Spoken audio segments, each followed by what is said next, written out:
Helen, the group there, the Covenant, the Sword and the Arm of the Lord, only had about 150 members at its height, the film says. Yeah. How does the film connect these fringe extremists with, and from quite some time ago, with a kind of modern movement of the far right in America religiously now?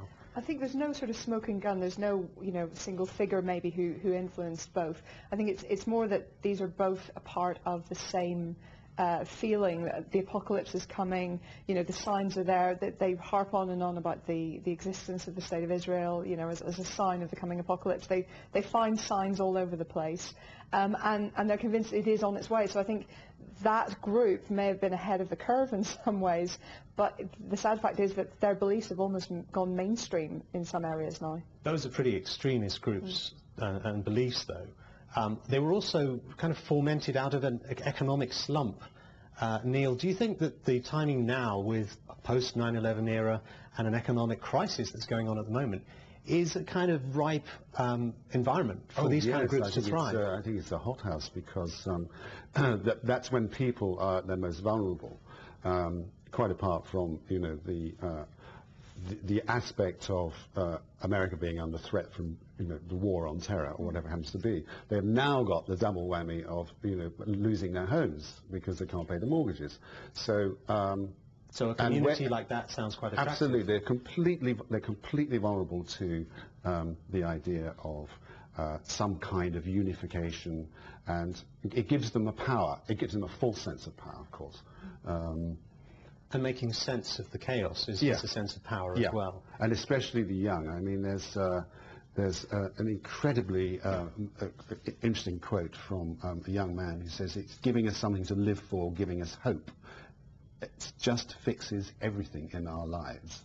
To be a member of one of these groups, especially the large one, just fixes everything. How's it going to fix anything in his life? But he believes it. Is this, how close to fascism is this? Ought people be worried that it is a form of fascism, or could become a form of fascism? I think when you subscribe to any belief system in this kind of totalitarian manner, then I think it's kind of fascism. I don't care if it's a religion of any stripe.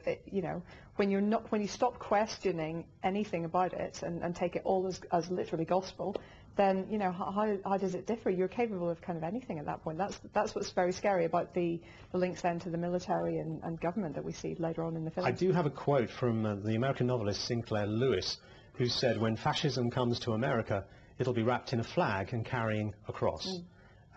So on the other hand, the large congregations, Neil, that we see in the film, the churches can fit 10,000, some of them, at one time as a congregation. Yes.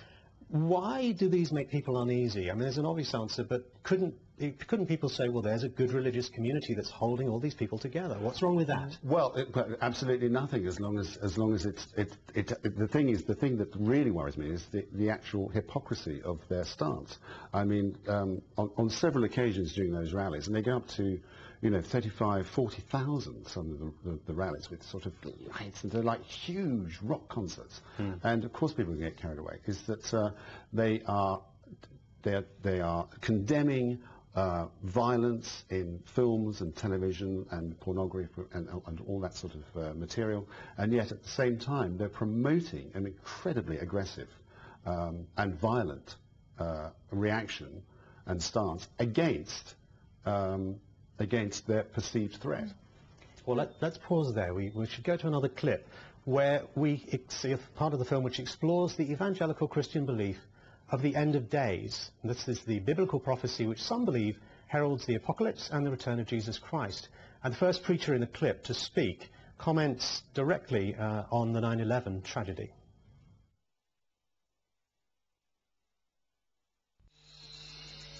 I really believe that the pagans and the abortionists and the feminists and the gays and the lesbians who are actively trying to make that an alternative lifestyle, all of them who tried to secularize America, I point the finger in their face and say, you helped this happen.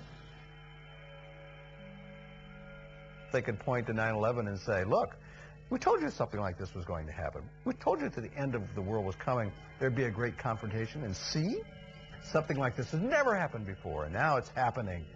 And now you should listen to us. Now you should take note that our message has a meaning. We were able to foretell these kinds of apocalyptic powers of destruction. Plus, with shockwaves of violence spreading through the Middle East, is the erupting warfare a prophecy of Armageddon? What ominous signs convince these people that the end of the world is upon us? In the same way as we see these events in the world happening and the increase in frequency and they get closer and closer together, these are signs of the times the Bible tells us to be looking for to alert us to the fact that Jesus Christ is coming back again. Earthquakes, wars, rumors of wars. We're living in the final days before eternity, and the end could overtake you sooner than you think.